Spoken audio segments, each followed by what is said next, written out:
Bonsoir à toutes et à tous. Merci beaucoup d'être venus à l'Académie du climat pour cet événement autour des communautés énergétiques. On l'a appelé « Faire grandir le mouvement des communautés énergétiques en Europe ». Mais vous verrez que l'idée, c'est d'aller un peu plus loin que ça et de partir de l'Europe pour arriver à Paris et faire un petit tour d'horizon sur où en sont les communautés énergétiques. Alors j'avais demandé dans le sondage d'inscription, est-ce que vous savez déjà ce que c'est une communauté énergétique ? À peu près 60% des inscrits ont répondu non, ce qui est normal puisque c'est pas encore très connu, mais l'idée ça va être justement d'aller un peu plus en détail dans ce que c'est qu'une communauté énergétique, et tout ça grâce au projet européen Scale, qui est le projet dans le cadre duquel est organisé cet événement. Donc l'événement est organisé par Enercop. Enercop est une coopérative d'énergie renouvelable, fournisseur mais aussi producteur, et propose aussi des services. Donc je m'appelle Camille Lorpin et je suis chargée de mission coopération européenne et innovation chez Enercop justement. Et donc c'est moi qui ai suivi le projet européen Scale autour des communautés énergétiques. Donc cette soirée, c'est alors un peu un mix, on l'a appelé rencontre, table ronde, mais l'idée c'est d'avoir plusieurs intervenants et comme je vous disais de faire un petit tour d'horizon sur le sujet des communautés énergétiques, de revenir aussi sur le projet européen Scale que je vais vous présenter dans un instant. Et puis d'avoir des témoignages de collectifs citoyens existants, et on finira par un moment convivial avec un buffet à l'extérieur et l'occasion de tester un jeu de société. Donc on vous en dit plus juste après. Donc voilà le programme. Je vais vous présenter rapidement, comme je vous disais, le projet européen Scale. Ensuite, on aura donc Marta Tramezzani, qui est doctorante, qui nous présentera son sujet de recherche. Voilà, elle fait une étude comparée de communautés d'énergie en Europe. Sarah Gros, ma collègue Enercop, en charge du plaidoyer, vous présentera la transposition de la définition des communautés énergétiques en France. On aura un premier petit temps questions-réponses. Et puis, dans une deuxième partie, on aura donc Charles Lemonnier de l'Agence parisienne du climat qui nous fera une petite présentation concernant l'état des lieux des communautés d'énergie à Paris et qui fera un focus aussi sur des expérimentations dans des copropriétés. Et enfin, on aura les témoignages d'Enercitif et des économes, donc deux collectifs citoyens. Et l'idée, c'est qu'on va mettre l'accent aussi sur comment on inclut la notion de sobriété dans ces communautés énergétiques. Avant de vous présenter le projet, je tiens simplement à remercier l'Académie du climat qui nous accueille dans ce beau lieu, cette salle des mariages. Et puis, je vais passer donc à la présentation du projet Scale. Donc, le projet Scale, qu'est-ce que c'est ?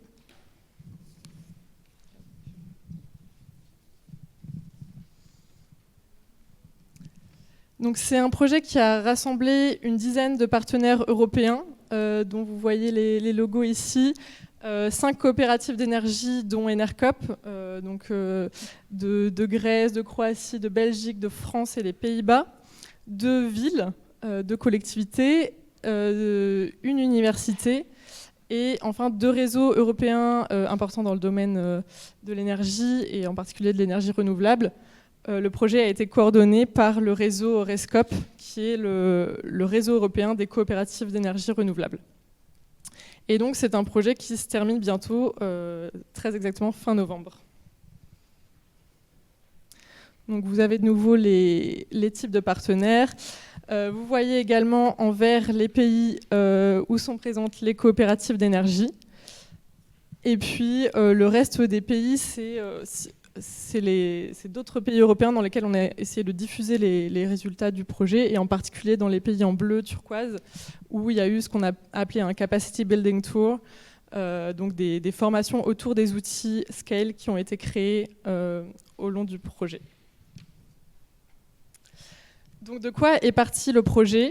il est parti des notions de communauté d'énergie qui ont été introduites via 2 directives européennes en 2018 et 2019, donc directive énergie renouvelable et directive du marché de l'électricité, donc qui ont introduit 2 termes, communauté d'énergie renouvelable et communauté d'énergie citoyenne. Et on va aller un petit peu plus en détail après avec l'intervention de Sarah. Et l'idée du projet, les objectifs, c'est de rapprocher les citoyens de la transition énergétique en tirant parti du cadre européen sur l'énergie citoyenne ou les communautés énergétiques, mais ce qu'on a appelé jusqu'à maintenant plutôt l'énergie citoyenne. Et je sais que parmi vous, il y a des représentants de l'énergie citoyenne. Un second objectif, c'était de développer toute une méthodologie pour la création et le développement d'une communauté d'énergie. Et enfin, pour Enercop en particulier, l'idée, c'était de tester des collectifs citoyens. Donc, au début du projet, la transposition n'était pas encore faite dans la loi française, donc pour l'instant, c'est une association, mais de tester des collectifs de sensibilisation à la sobriété énergétique. Et Jeanne nous parlera après de l'association des économes, justement, qui est donc le pilote d'Enercop dans le projet européen Scale. Et simplement pour vous dire rapidement ce que les autres partenaires européens ont fait, on n'ira pas trop dans le détail, mais chaque coopérative d'énergie impliquée dans le projet avait un modèle spécifique de communauté d'énergie à tester. Donc en Grèce, c'était de l'autoconsommation collective. Aux Pays-Bas, c'est plutôt des réseaux de chaleur citoyens. En Belgique, c'est impliquer les citoyens à la fois dans la maîtrise de leur consommation et aussi faire de l'installation de PV en toiture. Enfin, voilà, on avait pas mal de modèles différents à tester. Et le challenge dans tout ça, c'était de développer une méthodologie qui soit commune, qui puisse être utilisée partout en Europe pour développer une communauté d'énergie. Et enfin, on a divers outils qui ont été créés grâce au projet. Je ne vais pas aller dans le détail de chaque outil, mais ça peut être utile quand on se tourne vers des collectivités ou vers des banques pour montrer l'intérêt de l'énergie citoyenne ou des communautés énergétiques. Et on a créé une petite visualisation interactive des outils.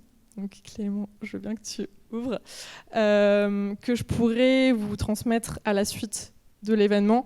L'idée, c'est qu'on a un condensé des outils, parce que sinon, ce sont des guides PDF assez longs, donc on n'a peut-être pas forcément envie de les lire en entier. Mais là, vous voyez par exemple le guide méthodologique, qui est l'outil le plus dense qui a été créé.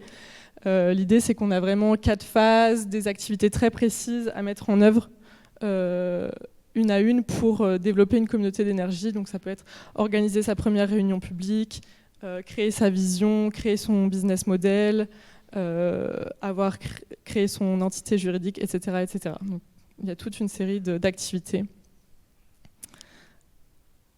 Et je veux bien que tu ressortes l'autre croix. Ouais, bon, c'est pas grave. Je voulais aussi dire qu'un des outils assez innovants qui a été créé assez récemment dans le projet, c'est le guide de l'inclusion sociale, qui parle particulièrement de la dimension genre, parce que dans les collectifs citoyens existants, les communautés énergétiques, c'est souvent compliqué d'inclure, d'avoir divers profils.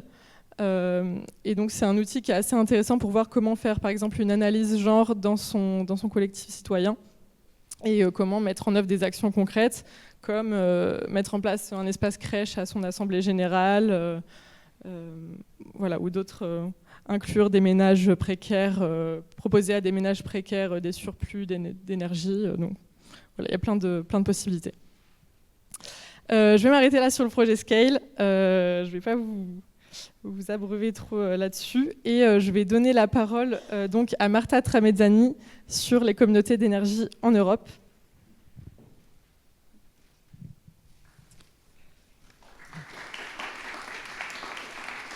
Est-ce que je te passe C'est bon ?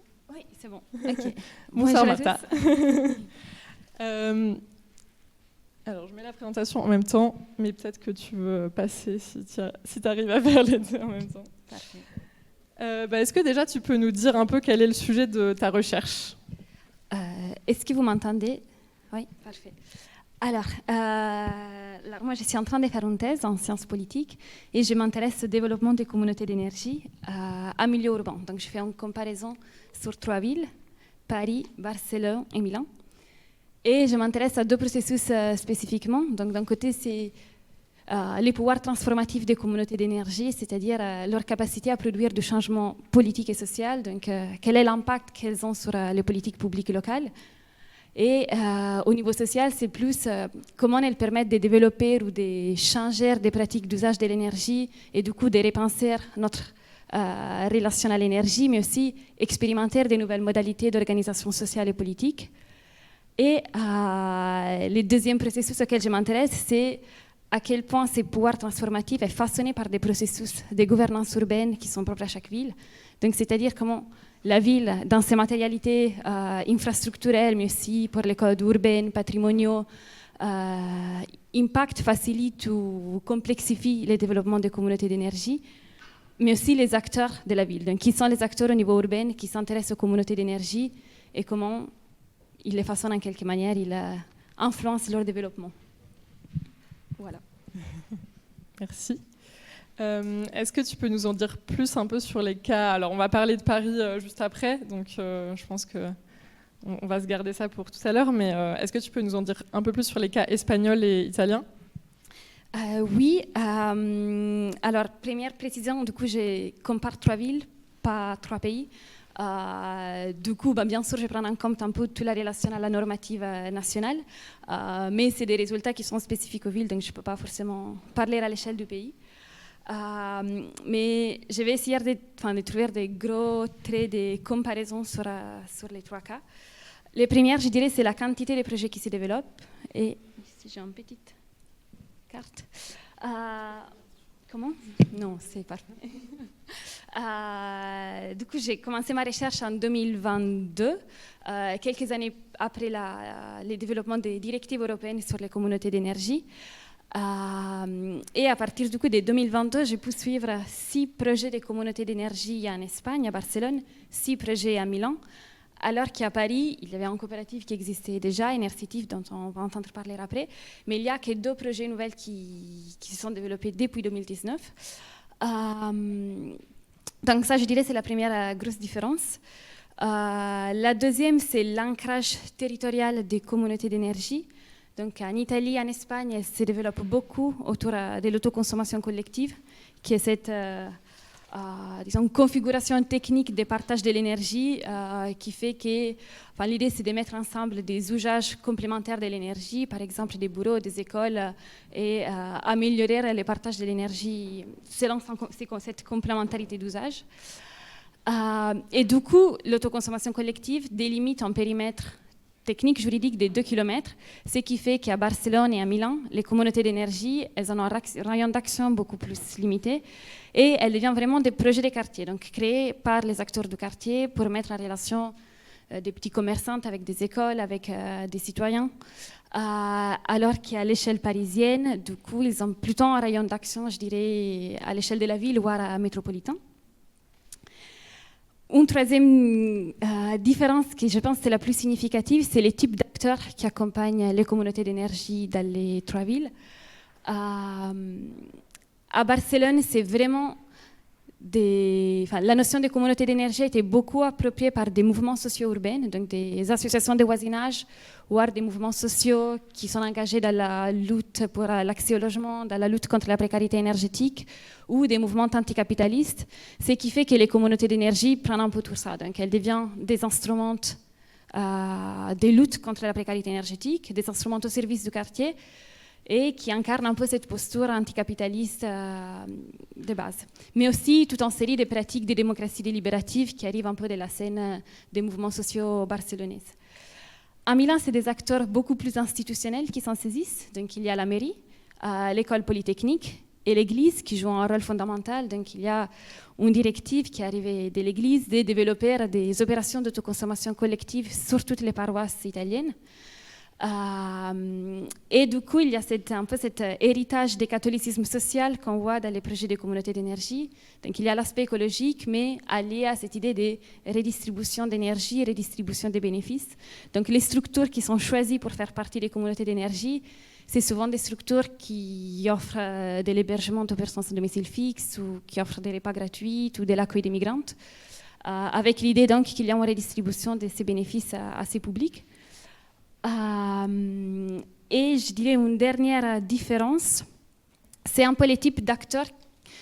C'est-à-dire qu'à Barcelone, c'est vraiment des projets qui naissent des citoyens, des groupes de citoyens qui se retrouvent soit parce qu'ils se connaissent pour d'autres réseaux coopératifs, soit parce qu'ils se sont connus dans d'autres occasions et développent leurs projets de communauté d'énergie. Alors qu'à Milan, c'est des projets créés en interne par la mairie, par l'école polytechnique, voire par l'église, et qui ensuite ils vont cibler des structures, donc non pas des citoyens, mais des structures pour en faire partie. Et dans une phase secondaire, ils ouvrent à la participation citoyenne. Merci. Alors, c'est une question peut-être un peu très subjective pour une chercheuse, mais qu'est-ce que tu trouverais inspirant ou intéressant dans ces modèles de communauté d'énergie ? Moi, je pense... ça se relie, je pense, un peu à cette grosse différence que je viens d'énoncer. Je pense qu'il y a la dimension de justice sociale et des pratiques démocratiques qu'elle met en place, qui est très intéressante dans la manière où vraiment ça permet une montée en compétences généralisée sur les connaissances techniques liées à l'énergie. Et du coup, ça implique aussi des débats beaucoup plus profonde sur qu'est-ce que c'est un juste usage énergétique, comment trouver un équilibre entre surconsommation, sous-consommation, comment redistribuer l'énergie. Et donc, c'est vraiment, à partir de l'énergie, on essaie vraiment de dessiner des nouveaux modèles des sociétés, d'organisations sociales et politiques. Ce n'est pas vrai pour toutes les communautés d'énergie. Je pense que c'est un peu plus, les côtés un peu plus inspirants par certaines communautés d'énergie. Merci. Une autre question qui rejoint un peu ce qu'on a essayé de faire Enercop dans le projet Scale, c'est la question de la sobriété. Comment est-ce que les communautés que tu as étudiées à Milan et Barcelone intègrent la notion de sobriété et éventuellement de sensibilisation à la sobriété énergétique ? Alors, je vous ai fait une petite illustration graphique ici. Donc, première chose, je tiens un peu à définir c'est quoi mon approche à la sobriété, parce que ça peut être c'est une définition une notion qui peut se prêter à des multiples interprétations et définitions. Donc moi je m'appuie sur une définition de sobriété qui a été donnée par des chercheurs, Villar Bessemal. Ils disent la sobriété, c'est un projet de négociation collective des nécessités énergétiques dans un contexte de ressources limitées. Donc, de cette définition, je n'extrapole 3 grosses composantes. Donc, la première, c'est écologique. Donc, en quelle manière les communautés d'énergie intègrent des limites écologiques, des limites liées à la ressource énergétique. La deuxième, c'est démocratique. Donc, comment le pouvoir décisionnaire est plus ou moins concentré ou distribué au sein des communautés d'énergie. Et la troisième, c'est justice sociale, donc soit en termes de redistribution de l'énergie et des bénéfices générés par l'énergie, soit en termes d'émancipation sociale et politique. Et du coup, j'essaie de regarder comment ces 3 dimensions coexistent ou pas au sein des différentes communautés d'énergie. Et mes résultats, qui sont très provisoires pour l'instant, m'amènent un peu à ces 4 cas de figure. Donc, il y a toute une série de communautés d'énergie qui s'insèrent dans la première partie, donc, qui a une dimension écologique, mais pas forcément de prise en compte des limites écologiques, c'est-à-dire qu'ils interviennent beaucoup sur le développement de l'énergie solaire et du coup sur le passage d'une source d'énergie à une autre plus renouvelable. Il y a quand même, et sur ça c'est très lié aussi à l'autoconsommation collective, une sorte de conscientisation des usages de l'énergie et du coup un changement des pratiques, c'est-à-dire pour optimiser en fait l'autoconsommation collective, et ils réfléchissent collectivement à qui consomme quand et à quelle heure et comment on peut changer nos horaires pour réduire des consommations à l'échelle. Donc à minima, il y a ces 2 éléments dans toutes les communautés d'énergie. Des fois, ça s'arrête là, c'est-à-dire qu'il n'y a pas une réflexion plus poussée sur vraiment les besoins d'énergie. Donc plutôt que changer les horaires auxquels je fais en machine à laver, il n'y a pas une réflexion sur combien de lavage il faut faire par semaine, est-ce qu'on peut en réduire la quantité. Donc cette dimension écologique, elle coexiste avec une dimension de justice sociale, et ça c'est surtout le cas des projets menés par l'Église à Milan. Et donc, comme je disais avant, l'idée c'est que en fait, les économies d'énergie et d'argent qui sont liées à cette optimisation de consommation d'énergie sont réinvesties dans des projets sociaux pour les territoires qui bénéficient à un public précaire. Et elle peut coexister avec la dimension des démocraties. Donc, quand il y a en fait des assemblées générales où collectivement on réfléchit aux décisions plus techniques à prendre sur l'énergie, cela induit en fait à déjà partager un peu nos connaissances sur l'énergie, partager la manière dont on consomme l'énergie, et du coup ça pousse un peu plus les réflexions sur quel modèle de société en fait on veut voir prendre forme. Et ça se concrétise du coup dans des actions de sensibilisation aux éco-gestes ou, ou à la sobriété énergétique de manière plus générale. Par contre, la dimension de justice sociale est moins présente. Donc, il y a moins cette idée de qui doit faire plus d'efforts pour réduire les consommations par rapport à qui et comment redistribuer les bénéfices. Et il y a une dernière catégorie du coup que j'appelle d'autolimitation, enfin celle qui correspond un peu à la définition de sobriété que j'ai. Qui essaie d'intégrer les trois dimensions, et c'est typiquement le cas de Barcelone. Et du coup, dans ces cas, ces collectifs ils interviennent autant sur la partie matérielle, c'est-à-dire des nouvelles infrastructures, mais aussi la mutualisation des équipements, par exemple à travers la mise en place des flottes de véhicules électriques partagés. Elles interviennent sur l'aspect plus symbolique, donc à travers ces assemblées générales, elles décident collectivement combien d'énergie on utilise, pourquoi faire, quelle est notre définition des justes usages énergétiques, et du coup, en fonction de ça, elles répartissent l'énergie. Donc, il y a toujours une partie d'énergie qui est destinée à des publics précaires.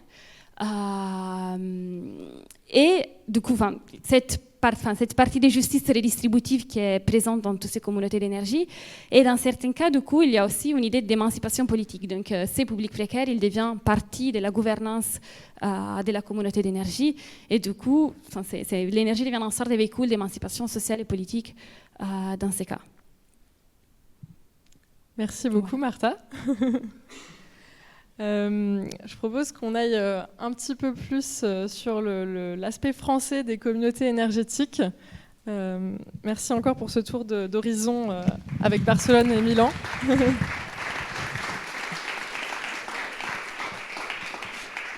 Donc Sarah, je vais te donner la parole sur donc Sarah Gros d'Enercop en charge du plaidoyer. Et je te donne la parole donc, sur la transposition française des communautés énergétiques. Alors c'est un sujet dont on a parlé récemment en webinaire avec Énergie Partagée, qui n'est pas simple, puisqu'il y a beaucoup de subtilités juridiques, mais on va essayer de le rendre le plus clair possible. Donc vas-y Sarah, merci. Oui, tout à fait. On passe à la partie un peu plus ardue, puisqu'on rentre dans des définitions juridiques. Je vais essayer d'être claire. Donc d'abord, peut-être pour rappeler le contexte, ça a été dit rapidement au début, mais en fait, c'est en 2018 et en 2019 que les notions de communauté d'énergie renouvelable, parfois j'utiliserai l'abréviation CER, et les communautés énergétiques citoyennes, avec l'abréviation CEC, sont entrées donc dans le droit européen via deux directives. La directive énergie renouvelable, qui a défini ce que c'était les communautés d'énergie renouvelable, et puis la directive marché de l'électricité, qui a défini ce qu'étaient les communautés énergétiques citoyennes. Donc le droit européen a posé deux définitions des communautés énergétiques, deux définitions différentes. Quels étaient donc l'objet c'est les grands objectifs, on va dire, de cette directive. Alors la première, c'était de reconnaître les citoyens, les collectivités, également les acteurs locaux comme des acteurs de la transition énergétique et plus seulement comme des consommateurs, donc comme des personnes qui pouvaient agir sur le marché de l'énergie. La deuxième chose, c'est que ces directives, elles vont poser en fait quelles peuvent être les activités que peuvent mener donc des communautés énergétiques. Et elles vont poser leur cadre organisationnel et de gouvernance. Alors, c'est peut-être pas très clair dit comme ça, vous allez voir, je vais le décrire derrière. En gros, pour être, on va dire, labellisé communauté énergétique, il faut respecter un certain nombre de critères de gouvernance, d'organisation. Je vais revenir dessus un peu plus précisément après. Et puis, enfin, il y avait une ambition aussi au niveau européen, c'était que les pays mettent en place des cadres facilitateurs pour le développement de ces communautés énergétiques pour qu'elles puissent agir sur le marché sur un pied d'égalité avec les acteurs privés. Donc ça veut dire quoi? Comment peut se traduire ce cadre facilitateur? Eh bien, c'est par exemple des procédures administratives simplifiées si vous êtes une communauté énergétique. Et donc derrière, une fois qu'on a une directive, eh bien, il faut la transposer dans le droit français. Et donc, avant ça, pardon, excusez-moi, je voudrais juste rajouter une chose parce que c'est important quand même sur le niveau européen, c'est que la définition européenne, elle ne naît pas ex nihilo, elle ne vient pas de nulle part, et elle a été notamment travaillée avec une association qui s'appelle RESCOP. RESCOP, ça réunit des coopératives énergétiques et ça réunit en fait des milliers d'initiatives partout sur le territoire européen. Des initiatives donc, de transition énergétique portées par les acteurs locaux, les collectivités, les citoyens. Et donc cette définition, elle vient aussi du terrain. Elle n'est pas née ex nihilo.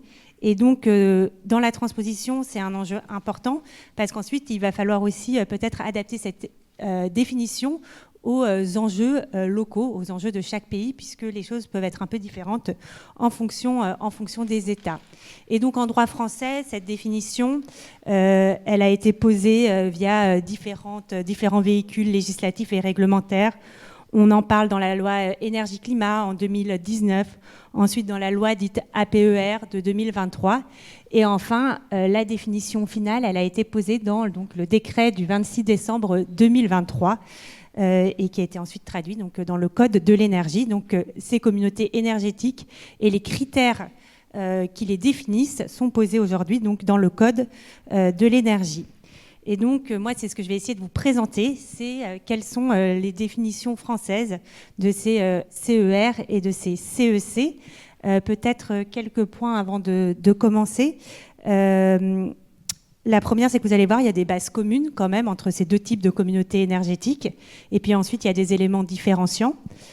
La deuxième chose, c'est qu'il reste des éléments encore un peu flous dans cette définition. Ça vient seulement de rentrer dans le droit, donc c'est normal. Il va y avoir besoin d'avoir des éclaircissements, soit par de nouveaux textes, voilà, soit par des interprétations juridiques éventuellement. Donc tout n'est pas encore parfaitement clair. Et puis la dernière, c'est que pour l'instant, pour les acteurs de l'écosystème, il y a plutôt la sensation qu'on a posé des critères assez restrictifs. Et donc, en fait, finalement, il y aura peut-être peu d'initiatives qui vont pouvoir se définir comme communauté énergétique. Et c'est dommage parce que ça va à l'inverse, finalement, même s'il faut bien sûr des critères. Mais le but, c'est quand même de coller à l'écosystème et que les initiatives aujourd'hui qui existent puissent être définies comme communauté énergétique. Alors, je vais passer maintenant donc, aux éléments, les bases communes et les éléments différenciants entre communauté d'énergie renouvelable et communauté énergétique citoyenne. Et en fait, on va passer en revue les différents critères qui vont faire que vous pouvez vous définir comme communauté énergétique. La première chose, c'est le statut juridique. Une communauté énergétique, elle peut avoir que quatre statuts possibles. Association loi de 1901, société anonyme, SIC ou SAS, elles ne peuvent pas prendre d'autres statuts.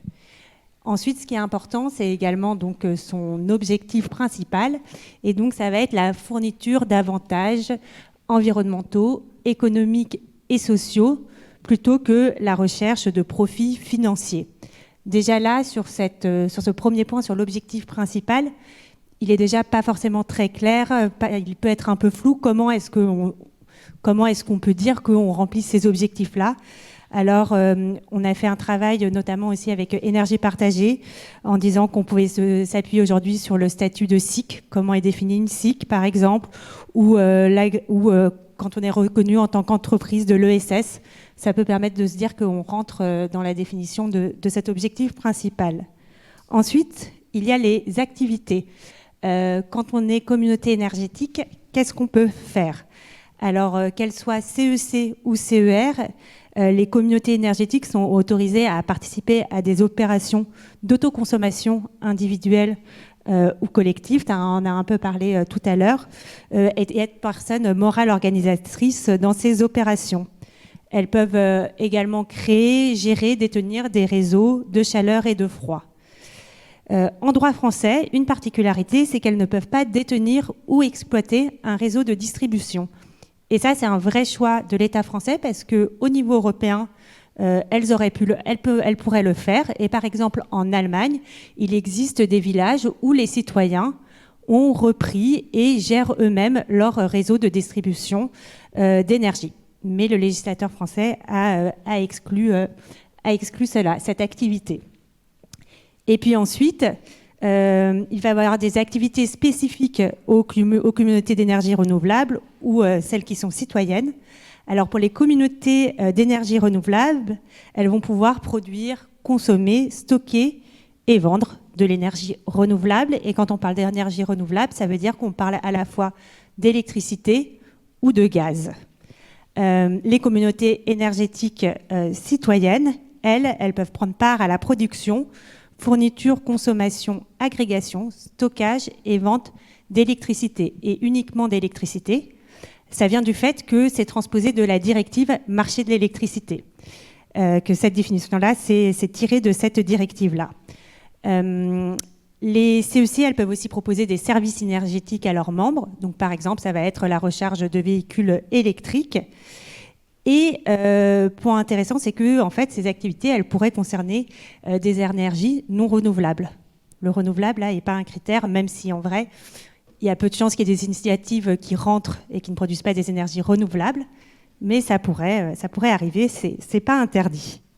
Alors tout à l'heure, je vous parlais de gouvernance et d'organisation de ces collectivités.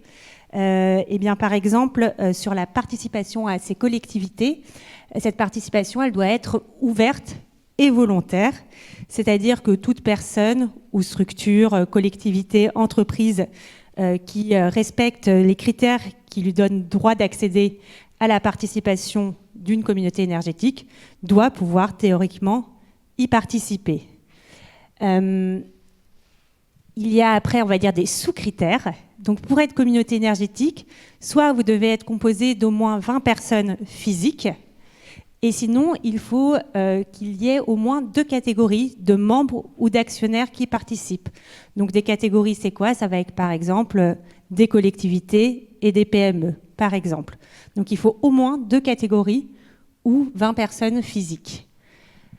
Les entreprises qui participent, elles ne doivent pas avoir la participation comme activité commerciale ou professionnelle principale. Alors là, pareil, ça veut dire quoi? Il n'y a pas forcément de définition claire, mais on va pouvoir, par exemple, dire qu'une entreprise qui participe à une communauté énergétique, eh bien que le chiffre d'affaires lié à cette participation soit inférieur à 50% à son chiffre d'affaires total. Il ne faut pas que ce soit son activité principale. Et puis enfin, l'élément différenciant, c'est que si tout type de structures peuvent participer à une communauté énergétique citoyenne, il n'y a que certaines catégories qui vont pouvoir participer à une communauté d'énergie renouvelable. Et donc, par exemple, voilà, sur les associations, ça ne peut être des associations, seulement des associations dont les membres sont des personnes physiques. Ou par exemple, côté entreprise, ça va être uniquement les PME. Donc, tout type de structure ne peut pas participer à une CER, contrairement à une CEC. Alors, j'espère que je ne vous ai pas déjà trop perdu, un peu. Au-delà de la participation, il va y avoir un autre critère qui est le contrôle effectif. En fait, l'idée, c'est que les communautés énergétiques soient effectivement contrôlées seulement par certains certains types de structures, certaines catégories de structures, que tout le monde ne puisse pas avoir la main sur une communauté énergétique. Donc c'est à différencier de la participation, parce que là, ça va être vraiment les catégories qui vont maîtriser la communauté énergétique. Alors, qu'est-ce que ça veut dire le contrôle effectif? Donc, une catégorie, donc quand je parle d'une catégorie, ça va être par exemple les collectivités territoriales. Donc, il va y avoir plusieurs collectivités territoriales qui vont avoir investi dans une communauté énergétique. Et en tant que catégorie, pour avoir le contrôle effectif, elles vont devoir détenir directement ou indirectement plus de 40% des droits de vote. Et aucune autre catégorie ne pourra avoir une fraction de vote supérieure, donc plus de 40%. Si je suis une catégorie et que j'ai plus de 40% des droits de vote, c'est moi qui suis la catégorie qui est le contrôle effectif de la communauté énergétique. Voilà. Et peut-être que je ne vais pas rentrer trop dans les détails, mais pour les communautés d'énergie renouvelable, il y a un critère de proximité qui s'applique pour être éligible au contrôle effectif. Et donc, par exemple, les personnes physiques ou les PME, pour avoir le contrôle effectif, il faut que leur résidence ou leur siège social se trouve dans le département d'implantation ou limitrophe du projet. Dernier critère, et après, promis, il n'y en aura pas plus, c'est l'autonomie. Chaque communauté doit être autonome. En gros, le but, c'est de préserver l'indépendance d'une communauté énergétique qui n'est pas une entreprise, qui est toute la main sur la communauté énergétique, par exemple. Et donc, comment est-ce qu'on définit cette autonomie? Là, le législateur français, il a décidé de s'appuyer sur la définition en droit européen de ce qu'on appelle des PME autonomes.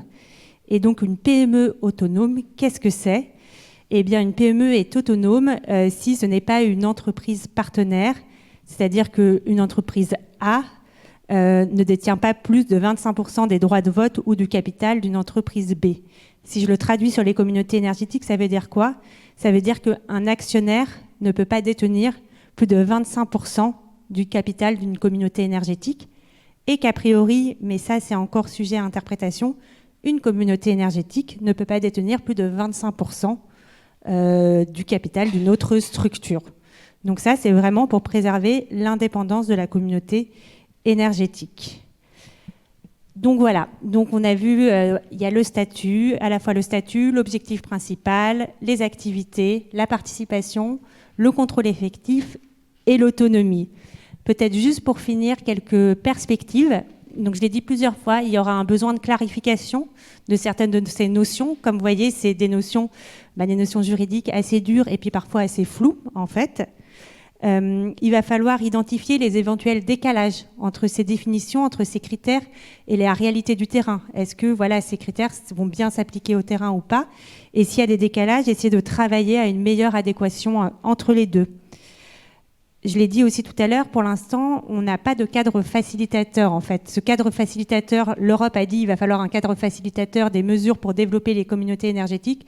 Pour l'instant, ce n'est pas traduit en droit français. Il n'y a pas de mesures aujourd'hui qui permettent aux communautés énergétiques de se développer plus facilement. J'ai dit tout à l'heure, par exemple, de simplification administrative ou des choses comme ça, ça n'existe pas encore.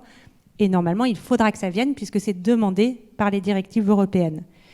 Et puis enfin, tout à l'heure, j'ai dit, il faut répondre à ces critères pour être labellisé communauté énergétique. Et l'une des questions, c'est qui labellise en fait?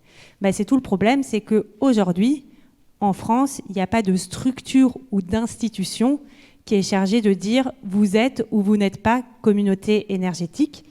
Et donc ça, forcément, ça manque. Et donc c'est demandé aussi par les acteurs et par l'écosystème de définir qui va dire vous êtes communauté énergétique ou pas. Et puis il y aura aussi peut-être des moyens à donner à cette structure. Et je vois une main qui se lève là-bas, mais je vais relaisser la parole à Camille. Normalement, il y a un temps pour les questions juste après.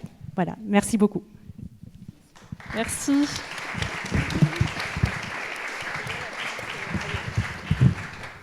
Merci beaucoup Sarah. Y a une main qui se lève et ça tombe parfaitement bien puisqu'on arrive à un premier petit temps de questions. avant la deuxième partie des interventions. Donc si vous avez des questions, je vous invite à lever la main et puis on va vous faire passer un micro. Bonjour. En fait, j'ai une question par rapport à l'idée qu'on n'a pas le droit d'avoir des réseaux, alors que, en fait, moi, l'idée que je me ferais a priori d'une communauté énergétique serait une communauté qui, justement, possède un réseau pour distribuer l'électricité qu'elle produit ou je ne sais quoi. Donc, je trouve ça curieux. Je ne sais pas ce que vous pouvez en dire. Alors, il y a une raison pour laquelle ça a été exclu par le législateur, c'est qu'il y a eu, on va dire, un lobbying assez fort d'une entreprise qui s'appelle Enedis et qui tenait à préserver son monopole sur le réseau en France. C'est l'une des raisons qui explique que le législateur a exclu le fait de pouvoir détenir un réseau. Bonsoir, merci. Du coup, moi j'ai une question, mais c'est peut-être une question plutôt du fond. Alors, nous, par exemple, nous en coopérative citoyenne d'énergie à Plaine Commune, et maintenant on a un projet de développer des centrales solaires avec les lieux culturels et de faire ça un peu en fait, pour solariser les lieux culturels et donner l'énergie renouvelable et aussi utiliser les surplus pour financer des projets culturels. Enfin, un projet assez ambitieux. Du coup, on est en train de discuter, est-ce qu'on crée une entreprise dédiée pour ce projet et tout ça. Et là, je vois la présentation et je me dis, mais du coup, ce concept de communauté énergétique, tu vois, à quoi ça nous applique en fait? Est-ce qu'on a quel avantage pour nous d'avoir cette label quand on pourrait aussi peut-être pas le faire, parce que finalement on va tous les points que Martha a touché avant, ce sont des points importants à nous et nous on veut que ce projet arrive à faire ça, mais du coup le label c'est quoi, ça sert à quoi? Eh ben c'est un peu ce que je disais, c'est qu'aujourd'hui, en fait, aujourd'hui comme il n'y a pas de mesures qui ont été décidées, il n'y a pas de cadre facilitateur. Pour l'instant, en tout cas, il n'y a pas d'avantage à devenir communauté énergétique par rapport à un projet d'énergie citoyenne classique ou labellisé énergie partagée ou des choses comme ça. Aujourd'hui, ça n'existe pas encore, mais ça devrait finir par venir. Ok, donc c'est... Peut-être juste compléter sur le fait qu'on est là dans le cadre d'un projet européen. C'est peut-être une des choses pour l'instant qui est possible, c'est qu'il y a des fonds européens qui sont dédiés aussi au développement des communautés énergétiques. Et donc si à minima, au sens du droit européen, vous pouvez vous considérer comme tel, ça peut être un moyen en tout cas d'obtenir des fonds. Alors je pense pas pour investir directement dans les futurs projets, mais pour de l'accompagnement, des échanges avec d'autres collectifs en Europe. Ça peut être une première piste, on va dire, en attendant les éléments facilitateurs au niveau national. Ok, merci.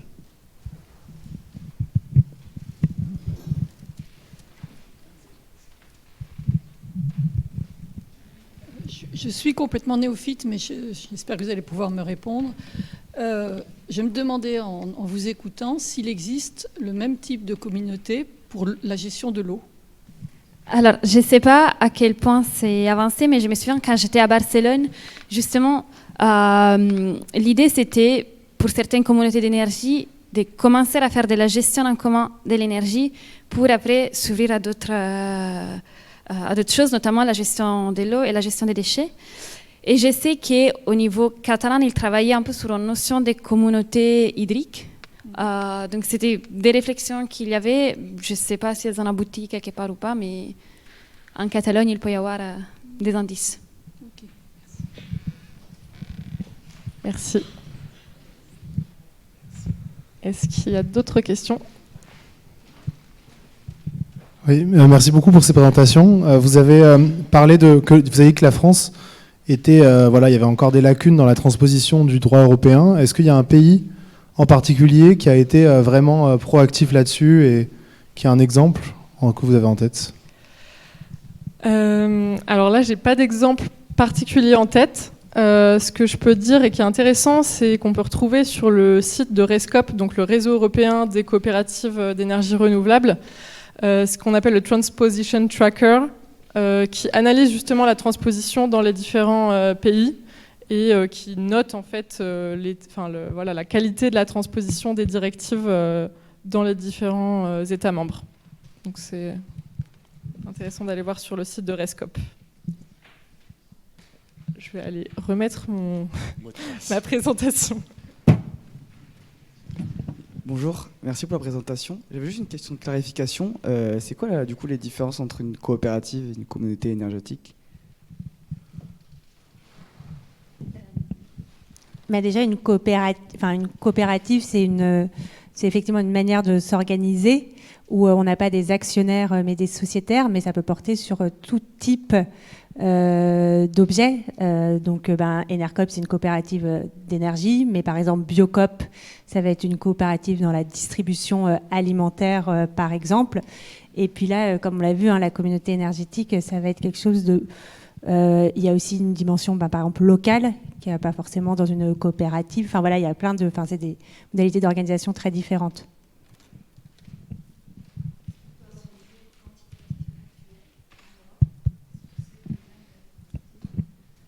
Alors, combien, là, j'ai pas de chiffres à vous donner. Ce que je peux dire aussi, c'est qu'il y a d'autres projets, alors plus statistiques sur les communautés énergétiques. Il y avait notamment un projet qui s'appelle ESPON Tandem, E-S-P-O-N Tandem, qui avait pour but justement de recenser les communautés énergétiques existantes. Donc, vous pouvez rechercher sur ce volet-là. Et également... Alors, grâce au projet et à d'autres projets européens, il y a une plateforme qui a été créée qui s'appelle la Energy Community Platform. Donc, pareil au niveau européen, et c'est coordonné principalement par RESCOP, avec l'idée de rassembler justement tous les outils qui ont été créés pour les communautés énergétiques. Et de même, on peut se recenser nous-mêmes. Enfin, si vous faites partie d'un collectif d'énergie citoyenne, par exemple, vous pouvez vous recenser sur cette plateforme-là, et ils essayent aussi de recenser, de rassembler un maximum de données sur ce qui existe déjà. Alors à Paris, ça va peut-être être le sujet d'après. Est-ce que Martha, tu as peut-être des chiffres en particulier ? Moi, je ne pense pas qu'il en existe d'autres en fait. Je pense que les cas que j'ai pu trouver, c'est les 3 qui sont présentés ici ce soir. Et je n'ai pas eu des nouvelles d'autres communautés d'énergie qui se développent. Bonjour, merci pour la présentation. J'ai une question par rapport à ces communautés qui émergent. Est-ce qu'on a des usages de l'énergie qui diffèrent de ceux qu'on peut connaître habituellement sur les réseaux ou autres ? Je peux répondre ? Ok. Oui, je dirais surtout quand il s'agit... d'autoconsommation collective. Enfin, c'est beaucoup lié à ça, du coup, au fait que l'autoconsommation collective induit un peu une réflexion collective sur les usages de l'énergie, et du coup, il y a une sorte d'organisation interne qui induit à une réduction des consommations par optimisation des horaires, partage des horaires auxquels on consomme de l'énergie.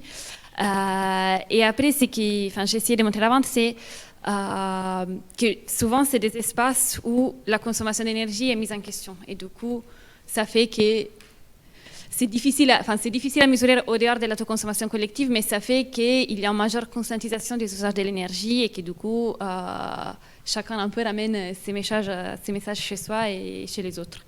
Mais c'est des choses, à niveau quantitatif, c'est un peu difficile à mesurer une avant et une après. Et surtout aussi parce que c'est des projets qui sont très, très récents. Donc, des projets que je suis, il y en a très peu en vrai qui ont une opération d'autoconsommation collective en marche, effectivement. Ils sont tous dans une phase de construction pour l'instant. Merci Martha. Alors, je propose qu'on s'arrête là pour le premier temps de questions-réponses. On aura le temps à la fin de continuer d'échanger, mais c'est pour être sûr d'avoir le temps d'avoir encore les dernières interventions et témoignages. Merci encore, Sarah et Martha. Et puis, je vais proposer donc à Charles Lemonnier de l'Agence parisienne du climat de me rejoindre, Emmanuel Metzler d'Enercitif et Jeanne Badiche des économes. Et donc, on arrive cette fois après des éléments sur le contexte français des communautés énergétiques, sur le contexte d'Île-de-France et de Paris en particulier. Donc je vais passer la parole à Charles Lemonnier de l'Agence parisienne du climat qui va nous parler des axes de développement sur les communautés et la sobriété à Paris. Bonsoir. Donc on a eu la chance d'être présent ce soir sur un sujet qui est en développement à l'Agence parisienne du climat et qu'on a plaisir à présenter. Merci à Enercop et à Camille pour cette invitation. Moi je m'appelle Charles Lemonnier, je travaille à l'Agence parisienne du climat depuis 1 an et c'est à peu près la date à laquelle j'ai pris connaissance de l'existence des communautés d'énergie. C'était un peu par hasard d'ailleurs à Sciences Po lors d'un rendu d'étudiants. Donc j'ai vu que c'était un sujet très discuté, y compris chez les étudiants. Moi, ça n'avait pas été mon cas lors de mes études. Et en fait, l'Agence parisienne du climat, je vais la présenter tout à l'heure brièvement, mais elle a un intérêt à travailler surtout avec les copropriétés sur ce sujet, et ce sera un peu l'axe de ma présentation. Voilà. En fait, on pourrait se demander si les copropriétés en elles-mêmes ne sont pas des communautés d'énergie qui souvent s'ignorent. Gilles de Bizet, qui est un chercheur à l'université de Grenoble, le soutient quelque part. Et la question, ce serait comment on active alors ce potentiel, qui est, avant d'être un potentiel énergétique, un potentiel humain. En fait, qu'est-ce qu'on partage en copropriété chez soi ? Ça s'appliquerait chez un bailleur social. Si vous êtes locataire du parc social, ça s'appliquerait même en monopropriété. Souvent pas grand-chose à Paris. On ne connaît pas vraiment ses voisins. Mais alors, l'énergie, on en est loin. Faire collectif, on en est souvent très loin. Vous avez peut-être des fêtes de voisins. Moi, par exemple, chez moi, c'est ce soir. J'ai failli la manquer parce qu'on a tous des impératifs divers et variés le soir, et c'est 1 fois par an. Mais voilà, et si l'énergie, notamment photovoltaïque, puisque c'est celle qu'on va produire sur des toits à Paris, devenait un peu un sujet. Et si la sobriété de nos usages au quotidien, que souvent on prend du point de vue individuel, pouvait être traitée à l'échelle de l'immeuble. Là, je fais un petit détour quand même parce que, pas aller trop vite dans le sujet, l'Agence parisienne du climat, est-ce que vous pouvez lever la main si vous connaissez, ou plutôt non, si vous ne connaissez pas, ce sera plus utile pour moi. Ah zut, il y a même pas mal de gens. Bon, et ben c'est parfait. Alors, on a nos membres fondateurs qui sont là sur le carré jaune, ou membres adhérents très proches. Je ne vais pas dire de bêtises parce que je crois qu'il n'y a que 5 membres fondateurs, notamment la ville de Paris en 2011 pour son 2e plan climat. On en est maintenant un petit peu plus loin dans le plan climat, donc la PC a évolué depuis, on est 55 personnes. Ça va vite comme évolution. La 3/4 travaillent en lien assez près avec la copropriété, sinon c'est plutôt les collectivités. Cela dit, on est aussi beaucoup dans les 2 cas, que ce soit collectivité ou copropriété, en lien avec les professionnels. On fait un peu le lien. On est un peu le tiers de confiance. On est neutre et indépendant. Les petits logos en dessous, c'est la marque ou la plateforme ou l'outil. Bon, Coach CoPro, c'est très important pour nous. Ça a été développé il y a 10 ans. Pourquoi ? Parce qu'en fait, à Paris, on n'a pas le choix. Le territoire le veut. C'est des copros. J'ai regardé tout à l'heure le chiffre. Il y a donc 2 millions à peu près d'habitants à Paris. 70 à 80% sont estimés vivre en copropriété. 23 peut-être % dans le parc social, ça a augmenté heureusement. Ça fait à peu près 1,5 million de personnes qui sont dans cette situation. 47 000 copropriétés. Du coup, on n'avait pas le choix et voilà, on a développé cet outil. Il est accessible à tous. C'est une plateforme pour vous de ressources, que ce soit professionnelles ou habitants.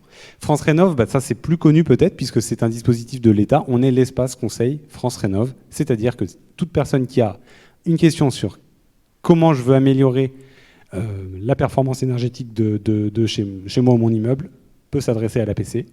On fait le premier conseil. Adaptaville, c'est une plateforme plus récente que Coach CoPro, axée sur les collectivités et l'adaptation au changement climatique. Notamment au pavillon de l'Arsenal, il y a des événements pour le présenter. Alors, je continue un petit peu sur le sujet contextuel. Le photovoltaïque à Paris, qu'est-ce que c'est ? C'est en développement. Ça a été multiplié par 6 le nombre d'installations en 10 ans. Mais ça reste timide parce qu'aujourd'hui, la Pure, enfin c'était en 2021, elle estime à 3 gigawattheures produits par an. Bon, j'ai appris par cœur les chiffres parce que c'est pas forcément... Voilà, mais le potentiel estimé confondu avec le solaire thermique, j'ai pas le détail, c'est 1500 gigawattheures par an. L'objectif du plan climat, c'est 100 gigawattheures par an en 2030. Gigawattheure, c'est une énergie, donc c'est sur une durée, là c'est par an, 100 gigawattheures, c'est pas mal puisqu'on est à 3. On a 166 installations recensées en 2021. Attention, il y a une grosse marge d'erreur sur ce recensement, on va essayer de préciser les choses. La plupart revendent leur énergie, certaines, 10 sur 160 je crois, l'autoconsomment. Donc on n'est pas encore à l'autoconsommation à Paris. Pourquoi ? Parce que le modèle avant, c'était plutôt de revendre. Mais ça change pour plein de raisons. Alors, votre immeuble parle-t-il d'énergie et de photovoltaïque ? C'est un défi supplémentaire en copropriété. Pourquoi ? Ça, dès qu'on en parle aux acteurs du terrain, c'est clair et net. Oh, la copropriété, oui, c'est une autre histoire. Mais on y croit quand même à l'APC, et du coup, on réalise quand même des analyses d'opportunités. Les copropriétés qui se demandent quoi faire sur leur toit peuvent nous contacter. On en a réalisé 15 sur une trentaine de demandes, on va dire, de renseignements sérieux de gens intéressés en 2 ans. Mais ça augmente. Pourquoi ça a du mal ? On a interrogé des acteurs. Dans le cadre d'un projet dont je parle juste après, il y a une difficulté à se décider à plusieurs. Déjà, chez soi, sur sa maison, c'est là où aujourd'hui ça se passe, ou quand on est une entreprise sur des grandes surfaces, ça se fait. Mais chez soi, en copro, il faut être plusieurs à le vouloir. Il faut embarquer les gens. Le manque de professionnels spécialisés sur des petits toits. Aujourd'hui, on a largement assez à faire sur le marché avec des grandes surfaces, des ombrières. La complexité technique, ça va de soi, c'est quand même un petit sujet. La lourdeur administrative, surtout quand on parle d'autoconsommation collective. Créer une entité juridique, c'est pas évident. Quand on est vous et moi, quoi. La difficulté à trouver un équilibre économique. Ça, je ne vais pas rentrer dans les détails aujourd'hui, mais Paris, c'est par rapport à la surface des toits et à l'ensoleillement et les dispositifs d'aide, c'est un peu limite. On est sur des euros du watt crête, c'est-à-dire le watt installé, la puissance installée, qui sont un peu limites. Alors, voilà, aujourd'hui, je voulais vous parler surtout de 2 projets. Donc, le premier, c'est Discover. Discover, c'est un projet européen un petit peu sœur de Scale, petite sœur, puisqu'il a démarré en décembre 2023, avec 5 partenaires européens. Et son objectif, c'est de vraiment soutenir concrètement, de manière opérationnelle, des communautés d'énergie en projet. Donc, c'est un petit peu plus vaste que les CER et CEC qu'on a vus tout à l'heure. C'est-à-dire qu'une copropriété qui voudrait installer des panneaux photovoltaïques sur son toit, pour nous, ça rentre dans le cadre parce que c'est un projet d'énergie en communauté et on est dans le flou de la définition avec ce que disait Gilles de Bizet tout à l'heure. Comment on fait ça ? En fait, on veut devenir des guichets uniques. Alors l'APC, on est déjà guichet unique de la rénovation énergétique et on veut se développer vers d'autres sujets. Donc il y a la végétalisation, coproasis, ça s'appelle, si ça vous intéresse. Et maintenant, demain, il pourrait y avoir donc le photovoltaïque et notamment la communauté d'énergie. Pour ça, on va créer un guide un peu plus opérationnel ou pratique et spécifique à Paris que ceux qui existent. Donc on va essayer de décliner, par exemple, ce que Scale a pu faire de très intéressant, qui est peut-être un tout petit peu plus général. On travaille dans voilà, d'autres régions, je ne vais pas détailler, je les ai notées. Leurs contextes sont très différents de Paris. Peut-être deux dernières choses. L'objectif, c'est d'arriver à 700 MWh à terme, donc 2026, 4 projets soutenus, et de mobiliser les acteurs. Là, c'est un projet qui pourrait faire partie des 4, qui est en cours, et certaines personnes nous font le plaisir d'être là ce soir. On est dans Paris, dans le 13e, à Croulebarbe, et il y a des personnes copropriétaires qui se sont dit pourquoi pas valoriser les toits de mon immeuble à plusieurs, en collectif, puisqu'il y avait eu cette histoire de collectif qui était préexistante à l'idée de l'énergie. Et qu'est-ce que je peux faire ? Du coup, l'APC, avec un ingénieur architecte spécialiste de ce sujet, Philippe Alluin, a postulé à un appel à projet de l'ADEME et du PUCA qui finance une étude pour mobiliser des experts. comprendre les conditions de faisabilité et donner le maximum de chance à ces copropriétés. Aujourd'hui, elles sont 4, très engagées, elles sont 11 ayant exprimé un intérêt formel, pour dire, voilà, si on faisait de l'autoconsommation collective. Donc toutes les questions de Martha notamment tout à l'heure, de voilà, qu'est-ce qu'on va faire du surplus, comment on va se gouverner, quelle place à l'écologie, à la justice sociale, risquent de se poser pour ce projet. Ce qui est intéressant, c'est qu'on est en centre urbain dense et que l'autoconsommation collective en centre urbain dense, elle est très peu représentée en France. Et avec des copropriétés, à ma connaissance, elle n'existe pas, en tout cas pas à Paris. Le deuxième projet dont je voudrais vous parler, c'est la sobriété. Très différent. Donc là, je remembine un peu. On se remet dans les pas voilà, on rentre chez soi en copropriété et on se demande un petit peu comment on peut agir à l'échelle de l'immeuble pour réduire ses consommations, notamment d'énergie ou autre. Eh bien, on sait que les politiques publiques aujourd'hui sont plutôt tournées soit vers l'efficacité, donc les travaux de rénovation énergétique, c'est ce qui occupe l'APC surtout, ou les renouvelables, on en a parlé, mais la sobriété, un peu moins. L'APC a publié un guide gestion durable en 2022, ça peut vous intéresser. C'est un papier, un guide. Là, on veut aller un peu plus loin et on a fait en fait une expérimentation avec une designer intéressée sur les questions d'intérêt général, Andréane Vallot. Et on est un peu dans l'air du temps parce que Rénoptim a montré qu'aujourd'hui, on allait vers des éco-gestes plus collectifs qu'individuels, plus compréhensifs, donc moins normatifs. On fait soi-même et on apprend à faire, et processuels. Donc voilà, je termine avec ça. En fait, c'est un peu une invitation. La semaine prochaine, il se trouve que le soir, à l'Agence parisienne du climat, donc dans le parc de Bercy, on organise une restitution en présence d'Andréane Vallot et également les copropriétés pilotes seront là. Il y en a 3. En fait, qu'est-ce qui s'est passé? Il y a eu une phase d'insertion, d'immersion pour Andréane Vallot. Qu'est-ce que vous êtes? Qu'est-ce que vous voulez faire? Par exemple, voilà, on est une copropriété des 30 Glorieuses, on a fait des grands travaux, on veut aller un peu plus loin pour maîtriser nos consommations d'énergie. D'accord, très bien. On fait des ateliers d'idéation, les gens apprennent à se parler un peu plus, ça fait des plans de travail, comme vous le voyez là à droite, et après on se demande qu'est-ce qu'on peut faire. Et il y a eu quelques actions qui ont été menées, une copropriété notamment a ravivé un projet de chantier participatif pour un abri vélo. Voilà.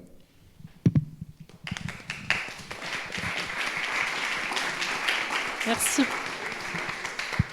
Merci beaucoup, Charles, pour ces éléments sur les communautés, les copropriétés, ce qui est très intéressant pour nous et n'a pas été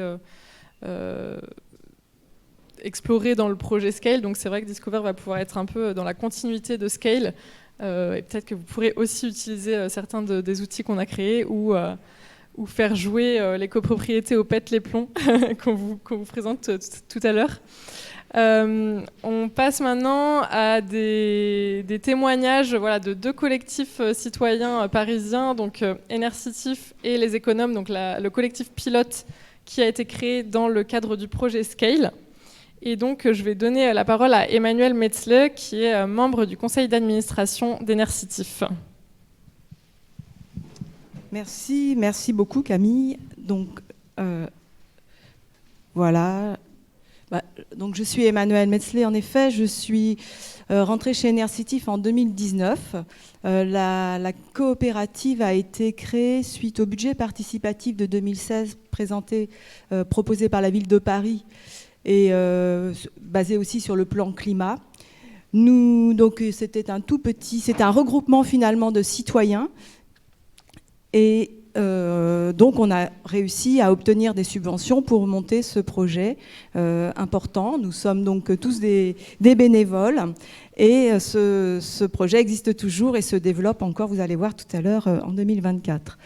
Donc, notre objectif, c'est de développer le solaire à Paris, c'est-à-dire de construire des centrales solaires sur les toits parisiens, sur les toits terrasses, et également d'accompagner la transition énergétique, d'accompagner les habitants, les Parisiens, voilà.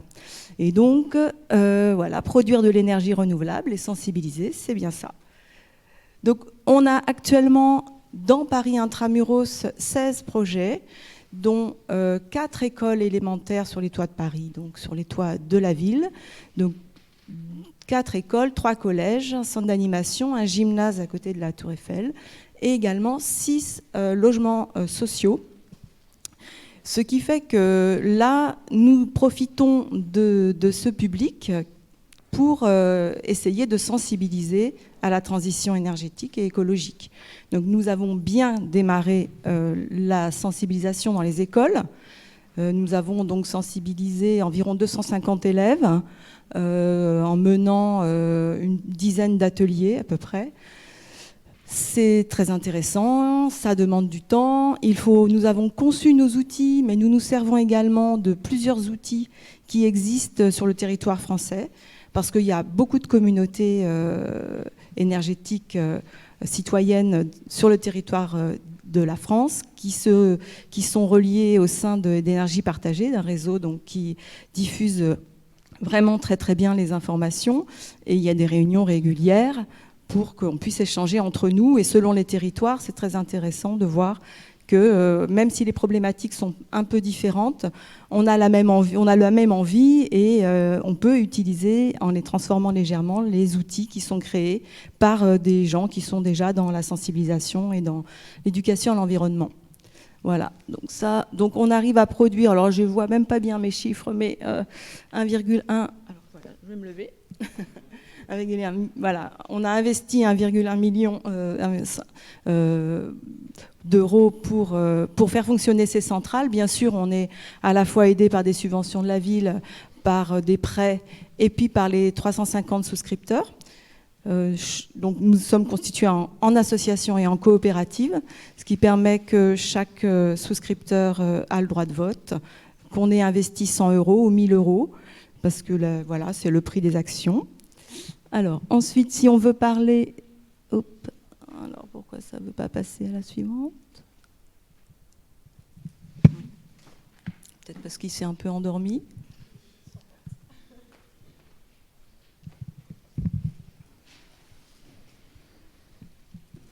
J'ai l'impression qu'il s'est déconnecté.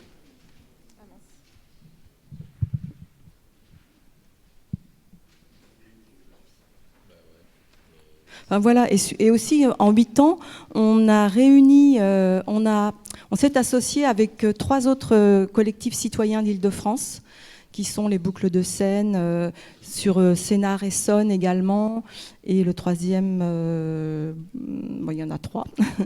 Et c'est très riche aussi parce qu'on échange.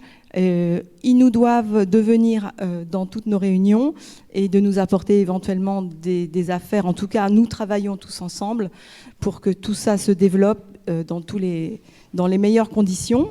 Voilà, donc c'était les images que nous utilisons pour la sensibilisation. Nous avons le gros chantier de sensibiliser les habitants des logements sociaux. Et ça, c'est très très différent de ce que nous pouvons faire en milieu scolaire. Donc nous sommes sur le chantier et voilà, ça prend aussi beaucoup d'énergie. Nous sommes environ, on va dire, 25 bénévoles en permanence très actifs sur le sujet. Nous essayons de communiquer.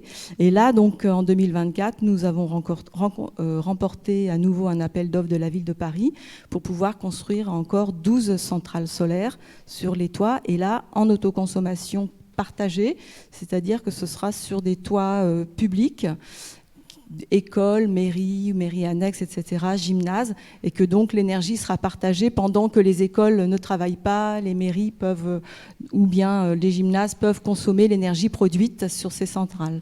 Voilà, donc c'est encore un nouveau modèle qui arrive. Nous avons besoin de vous. Nous rechercherons donc de nouveaux souscripteurs. Il nous en faudra 200 de plus.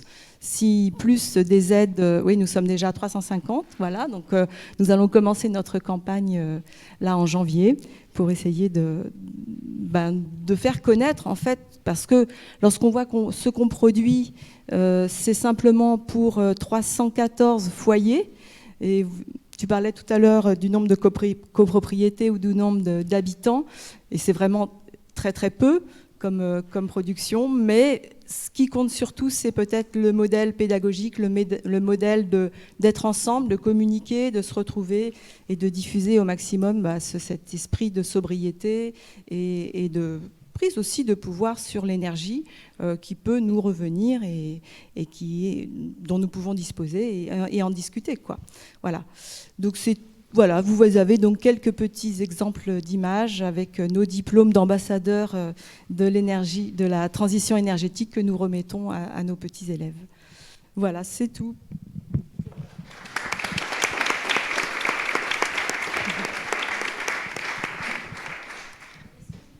Oui.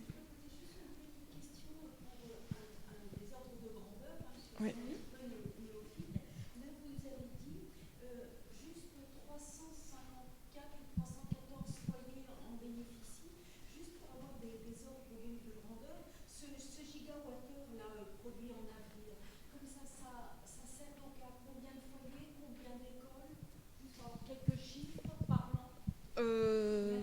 Qu'est-ce que je dis si je dis ça sert aux 314 foyers en fait. Voilà, c'est directement. En fait, c'est réinjecté dans le réseau de France et ensuite ça va dans le réseau pour l'instant. Peut-être qu'on peut apporter une autre réponse. Ouais, Maya. Compléter peut-être ce que disait Emmanuel. En fait, c'est une proportion 314 foyers parce qu'en fait, l'énergie qu'on produit sur ces toits est distribuée dans le réseau.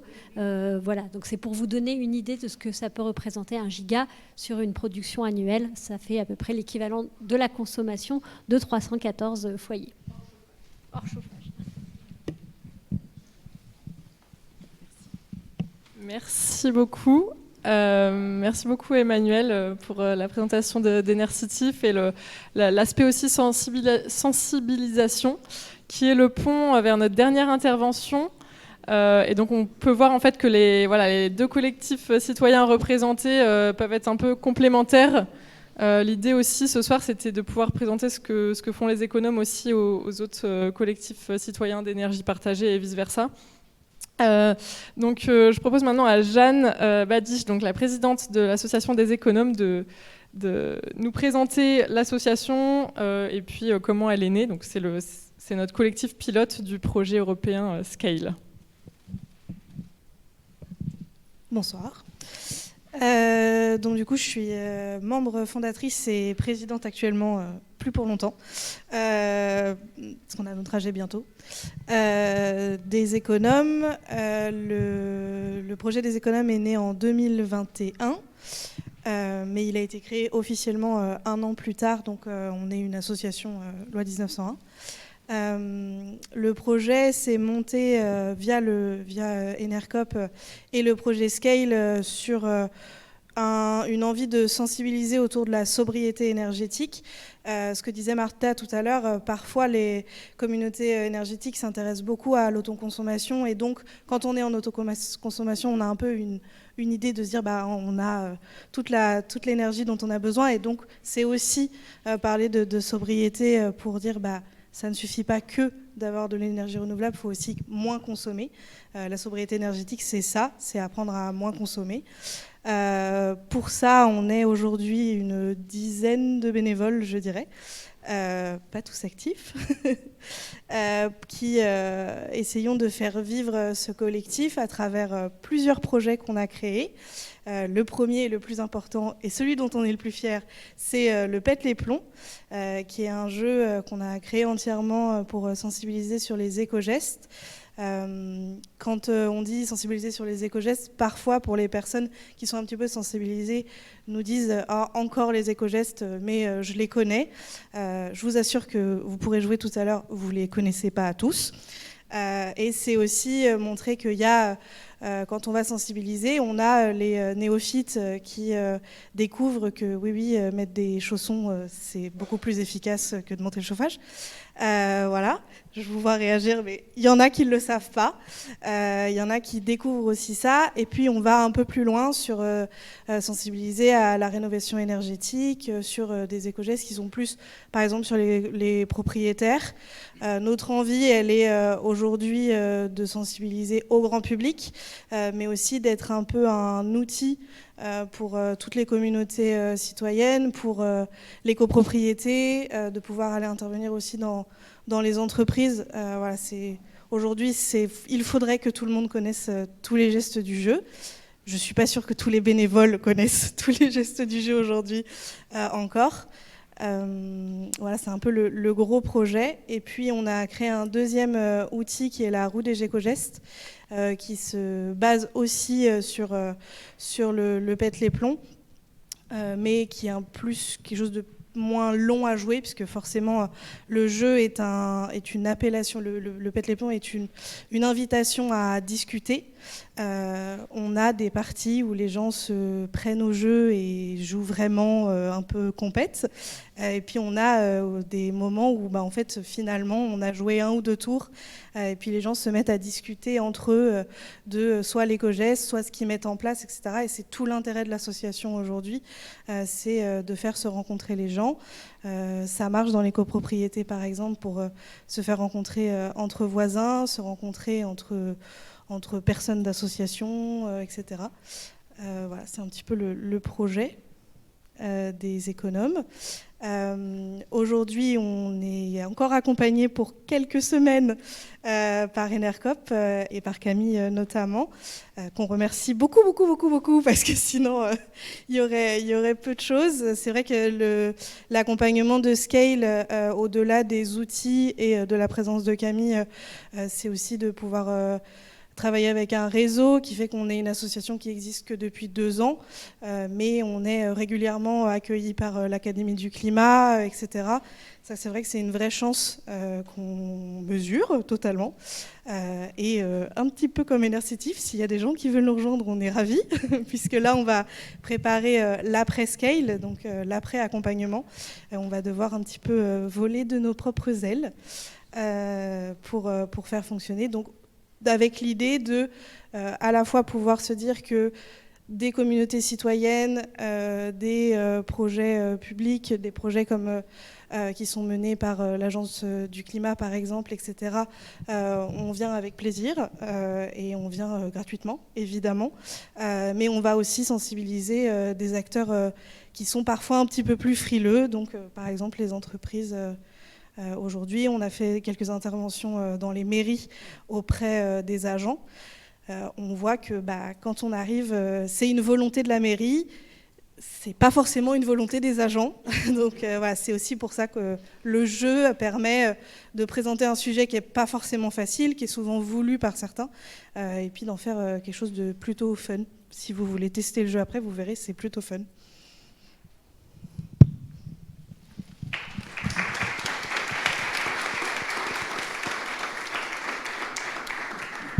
Merci beaucoup Jeanne, tu as fait une transition parfaite puisqu'on arrive à la fin des interventions de cette soirée. Merci beaucoup à tous nos intervenants et intervenantes. Ce que je propose, c'est que si jamais il y a des questions, on profite du moment convivial juste après pour que vous puissiez venir nous les poser en direct, ce sera plus sympa, autour d'un verre. Je voulais aussi, donc encore une fois, remercier l'Académie du climat, aussi remercier Clément qui m'a aidé ce soir pour l'organisation et qui est responsable de la coopération européenne chez Enercop. Et puis merci encore à vous d'avoir été présents et présentes. J'ai remis les liens du projet Scale, de la Energy Community Platform dont je parlais tout à l'heure aussi. Et puis voilà, on vous invite à tester le jeu Pète les plombs si vous avez envie de jouer et à boire un verre, manger un petit morceau avec nous et venir nous poser vos questions si vous en avez. Ou les deux en même temps. Prendre un verre et aller jouer avec. Merci.